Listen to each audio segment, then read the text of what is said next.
Bonjour à vous, auditeurs de Radio Lorraine Enragée, je vous retrouve pour cette seconde chronique des anciens, notre chronique préférée, observatrice du monde moderne, histoire de prendre votre dose de lyrisme dépressif. Cette chronique portera sur le travail. Esclave de ta dépression. Il est encore bien sombre, mais tu auras beau te retourner dans tous les sens pour essayer de te rendormir, ça n'arrivera pas. La course de l'horloge n'a aucune limite. Tandis que le cœur commence déjà à pomper plus fort que le moteur diesel de ta voiture, celle qui t'amènera là où tu dois aller, comme chaque matin, le sommeil, à peine présent, est déjà reparti. Le réveil sonne, c'est la première humiliation de ta petite journée. Comme toutes les autres, le rituel hebdomadaire de nos vies vient nous rappeler le premier maillon de nos chaînes. La chaîne qui va te tenir par les pieds de ta misérable existence. Et les couilles manquantes à ta volonté. Lève-toi et rampe. Cette journée sera la même qu'une autre, une copie de la photocopie. Alors tu rampes, caféine et vitamines, histoire de tenir le choc et de lutter contre le manque de sommeil. Comme tous les matins, le décor est le même, toujours le même. La dépression se répète, le temps est sans fin. Nous passons notre temps à le perdre, à faire des choses inutiles. Les métiers de service où notre existence ne fait que frôler la vie sans jamais vraiment exister. Nous contribuons à notre malheur de façon quotidienne pour pouvoir nous offrir des doses de shoot matériel et stérile. Ça nous occupe le cortex quelques minutes et ça s'en va, aussi vite que c'est venu. Des quantités de saloperies, achetées à crédit. Même dégueuler n'est plus possible. Par atavisme et lourdeur du cul, c'est déjà trop d'efforts que de vouloir en gerber. Alors tu gobes, encore et encore. Au fond des tripes ça bloque, ça te tord, ça te tire, mais tant pis. Un autre centime dans le bastringue nous fera tenir la soirée, sans qu'on y trouve la force de dormir. Mais tu n'es pas seul dans tout ça. On rampe tous. Ils sont des milliers de millions de milliards comme toi, enrégimentés, des colonnes, toujours prêtes pour la blitzkrieg de la croissance, des légions de salariés en nécessaire remboursement du prêt bancaire.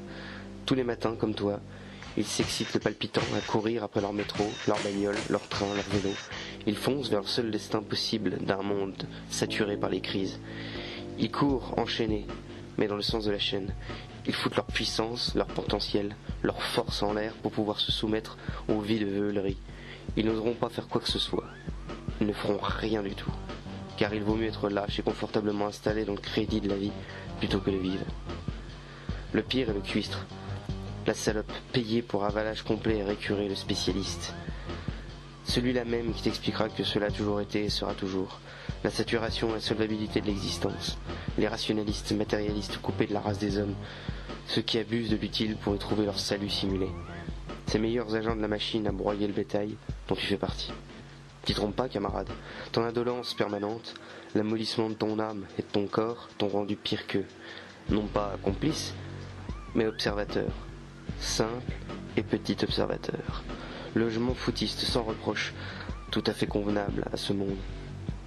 La sensibilité aux choses de la vie, remplacée par la sensiblerie. Les couilles, remplacées par la morale.